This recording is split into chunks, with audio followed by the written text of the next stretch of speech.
لیکن فطری طور پر جب بھی کوئی بچہ پیدا ہوتا ہے تو وہ دین اسلام پر پیدا ہوتا ہے، فطرت کا نور لے کر پیدا ہوتا ہے۔ پھر اس کے بعد فرمایا سرکار دو عالم صلی اللہ علیہ وسلم نے فَأَبَوَاهُ يُحَوِّدَانِهِ أَوْ يُنَصِّرَانِهِ أَوْ يُمَجِّسَانِهِ کہ بچہ پیدا تو دین فطرت پر ہوتا ہے، ہدایت کا نور لے کر پیدا ہوتا ہے، پھر اس کے ماں باپ اس کو یا تو یہودی بنا دیتے ہیں، یا اس کو عیسائی بنا دیتے ہیں، یا اس کو مجوسی بنا دیتے ہیں۔ اگر ماں باپ اس کے یہودی ہیں تو وہ یہودی بن جاتا ہے، ماں باپ عیسائی ہیں تو وہ عیسائی بن جاتا ہے، ماں باپ اس کے مجوسی ہیں تو مجوسی بن جاتا ہے۔ گویا کہ ماں باپ اب اپنے ماحول کے مطابق اس کو ڈھال لیتے ہیں، لیکن اصل میں فطری نور بچہ لے کر پیدا ہوتا ہے اور فطرت اسلام پر اس کی بنیاد رکھی جاتی ہے۔ اب رہا یہ سوال کہ وہ تبدیل کیسے ہوتا ہے، ماں باپ اس کو کس طرح بدل دیتے ہیں، اس کو یہودی کیسے بنا دیتے ہیں، عیسائی کیسے بنا دیتے ہیں، مجوسی کیسے بنا دیتے ہیں؟ اس کا جواب اصل میں یہ ہے کہ دنیا کے اندر انسان جب نور فطرت لے کر آیا، اب اس نور فطرت کو تبدیل ہونے کے 3 سبب بنتے ہیں۔ ایک سبب حجاب علم، دوسرا سبب حجاب طبع، اور تیسرا سبب حجاب رسم۔ حجاب علم کا مطلب یہ ہے کہ اس ماحول اور معاشرے میں یا اس کے ماں باپ جو اس کو علم پرووائڈ کرتے ہیں، اس کو جو علم دیتے ہیں، جو اس کو تعلیم دیتے ہیں، وہ تعلیم ہی غلط ہوتی ہے۔ اپنے ذہن میں سمجھتے ہیں کہ ہم صحیح علم اس کو پرووائڈ کر رہے ہیں، اس کی صحیح تعلیم و تربیت کر رہے ہیں، لیکن حقیقت میں وہ علم صحیح نہیں ہوتا۔ وہ ناصحیح علم کو صحیح سمجھ کر اس بچے کو فیڈ کرتے رہتے ہیں، اور بچہ اس علم کو حقیقی علم سمجھ کر اس کو فالو کرتا رہتا ہے، یہاں تک کہ وہ غلط منزل کی طرف چلا جاتا ہے۔ جیسے کسی کو اگر آپ غلط راستہ بتا دیں کہ یہ راستہ آپ کی فلاں منزل کو جاتا ہے، تو وہ تو یہ سمجھے گا کہ میں صحیح جا رہا ہوں کیونکہ بتانے والے نے مجھے صحیح بتایا ہے، لیکن بتانے والا بھی یہ سمجھ بیٹھا کہ میں جو بتا رہا ہوں وہ صحیح ہے، تو نتیجہ کیا ہوا کہ دونوں غلط فہمی میں مارے گئے، یہاں تک کہ وہ غلط منزل کی طرف جا رہا ہے، ایمان کہ منزل سے دور ہوتا جا رہا۔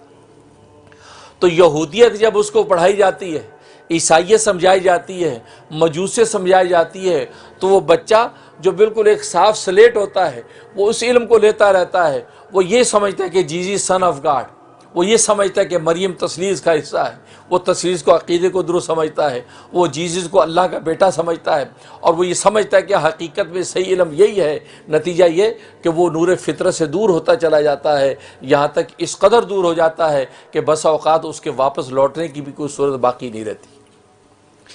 جس کے بارے میں قرآن نے کہہ دیا ختم اللہ علی قلوبہم وعلی سمعہم وعلی ابصارہم غشاوہ، کہ اب ان کے لیے کوئی واپس لوٹنے کی صورت نہیں ہے، فہم لا یؤمنون، اب یہ ایمان لانے والے نہیں۔ یہ حجاب علم۔ دوسرا حجاب طبع، کہ انسان طبی طور پر نور فطرت سے ابا کرتا ہے، نور فطرت کے تقاضے پہ عمل نہیں کرتا،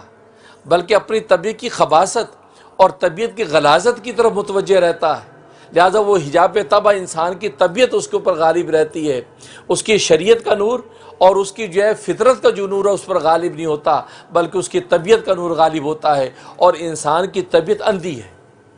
انسان کی طبیعت اندھی ہے، لنگڑی لولی ہے، انسان کی طبیعت میں کسی قسم کا امتیاز نہیں ہے، کسی اچھے اور برے کا یہ طبیعت فرق نہیں کر سکتی، اس کے اندر کوئی ایسی صلاحیت نہیں ہے کہ وہ کسی صحیح اور غلط میں فرق کر سکے، اس لیے کہ اگر اس ہاتھ کے اندر آپ اس ہاتھ میں حلال پیسے دے دیں تو یہ ہاتھ پکڑ لیں گے، اس ہاتھ میں حرام دے دیں تو یہ پکڑ لیں گے، اس منہ میں حلال رقمہ ڈال دیں یہ کھا لے گا، اس منہ میں حرام ڈال دیں یہ کھا لے گا، اس آنکھ سے حلال دیکھ لیں یہ دیکھ لے گی، اس آنکھ سے حرام دیکھ لیں یہ دیکھ لے گی۔ کبھی ایسا نہیں ہوگا کہ اب حلال دیکھے تو آنکھوں میں ٹھنڈک ہو جائے اور حرام دیکھ کے آنکھوں میں کانٹے چبھیں، حلال روزی پکڑے تو ہاتھوں میں ٹھنڈک محسوس ہو، حرام روزی پکڑے تو اس میں کانٹے چبھنے لگیں، ایسا نہیں ہوتا۔ ہاں حلال لقمہ کھائیں تو آپ کو سکون ملے اور حرام کھائیں تو آپ کو چبھن ہونے لگے، ایسا نہیں، انسان کی طبیعت میں ایسا کوئی فرق نہیں ہے، اس لیے کہ انسان کی طبیعت اللہ تبارک و تعالی نے بہیمیت پر اس کی بنیاد رکھی ہے، حیوانیت پر بنیاد رکھی ہے، جیسے کہ حیوان کے اندر کسی قسم کا کوئی تمیز نہیں ہوتا، بالکل اسی طریقے سے انسان کی طبیعت میں بھی کوئی تمیز نہیں ہے۔ آج یہی وجہ ہے کہ انسان جو گناہ کرتا ہے وہ انسان اپنی اس طبیعت کی بنیاد پر کرتا ہے، کیونکہ طبیعت کے اندر حیوان کی طرح کوئی فرق نہیں ہے،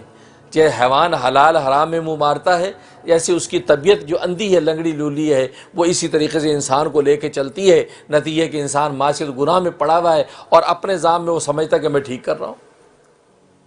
تو حجاب طبع، تو طبیعت جب غالب آ جاتی فطرت پر تو نتیجہ یہ کہ نور فطرت سے فائدہ نہیں اٹھاتا، بلکہ طبیعت کے اندھیرے کے اندر گھستا چلا جاتا ہے، یہاں تک اس قدر اس اندھیرے کے اندر غرق ہو جاتا ہے کہ نور فطرت جو ٹمٹماتا بھی نظر آتا تھا کبھی، وہ ٹمٹماتا بھی نور فطرت اب اس کو نظر نہیں آتا، بلکہ خالص گہرائی ضلالت کی اندھیرے میں گھس گیا۔ اب لا یرجعون لا یؤمنون، اب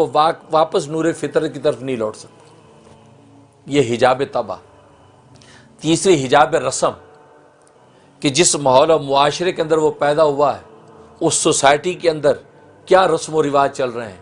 کیا ماحول چل رہا ہے، اس رسم و رواج کو وہ اپنی زندگی کا حصہ سمجھتا ہے، اس رسم و رواج پر چلتا ہے۔ اگر رسم و رواج بچیوں کو زندہ درگور کرنے کا ہے، بیٹیوں کو زندہ دفن کرنے کا ہے، تو وہ بھی اسی رسم و رواج کے مطابق اپنی بیٹی کو زندہ دفن کرتا ہے۔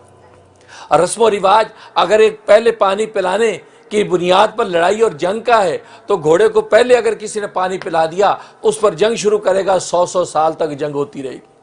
خون بہتے رہیں گے۔ اس کو اس سے مطلب نہیں ہے کہ بھئی ایک گھوڑے نے اگر پہلے پانی پی لیا، میرے گھوڑے نے اگر بعد میں پانی پی لیا تو مسئلہ کیا ہے؟ نہیں، رسم و رواج یہ ہے کہ نہیں، اس کا مطلب ہماری ناک کٹ گئی، اب نتیجہ کہ آپ کو تلوار اٹھانی ہے۔ دلیروں کا کام یہ ہے کہ تلوار اٹھا کر خون بہا دو۔ اب قبیلے کے قبیلے کٹ رہے ہیں، خون بہہ رہا ہے، رسم و رواج یہی ہے کہ ہمیں اب ایک دوسرے کو مارنا ہے۔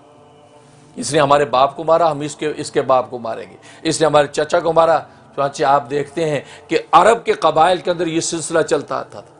آج بھی جو قبائل کی زندگی گزارتے ہیں ان کے اندر بھی آج بھی یہی رسم و رواج کی جہالت موجود ہے کہ نہیں اس نے فلاں کو مارا، ہم اس کو ماریں گے۔ نتیجہ یہ کہ وہ یہ نہیں سوچیں گے کہ نور فطرت کیا کہتا ہے، فطری علم کیا کہتا ہے، نہیں، وہ رسم و رواج کے تابع ہو کر اس کو چلتے رہیں گے۔ نہیں، ہماری ناک کٹ گئی، اس لیے ہم یہ نہیں برداشت کریں گے، ہم یہ کر کے رہیں گے۔ کیونکہ آج زندگی کے اندر ہم کتنے دنیا کے ایسے طبقے ہیں جو اس رسم و رواج کے بندھن میں بندھے ہوئے ہیں، اور ان کو نور فطرت سے کوئی مطلب نہیں، ان کو اسلام کی ہدایت سے کوئی مطلب نہیں، بس اپنے رسم و رواج کے نتیجے میں ان کی ناک نیچی نہیں ہونی چاہیے، خاندان کے اندر نیچا نہیں ہونا چاہیے، کنبے میں ذلت اور رسوائی کا کوئی سبب نہیں بننا چاہیے۔ نتیجہ یہ کہ وہ اس طرح وہ رسم و رواج کی گمراہی کے اندر مبتلا ہوتے ہوتے یہاں تک کہ نور فطرت سے بہت دور چلے جاتے ہیں۔ تو اس لیے فرمایا کہ نور فطرت پر تو بچہ پیدا ہوتا ہے، لیکن پھر ماں باپ اس کو جس ڈائریکشن پر لے کے چلتے ہیں اسی کے مطابق پھر وہ فالو کرتا ہے۔ یہودیت ہے تو یہودی بنتا ہے، عیسائیت ہے تو عیسائی بنتا ہے، مجوسیت ہے تو مجوسی بنتا ہے، کوئی اور مذہب ہے، کوئی اور سوسائٹی ہے، قوم ہے، تو اسی کو فالو کر کے وہ نور فطرت سے دور ہوتا چلا جاتا ہے۔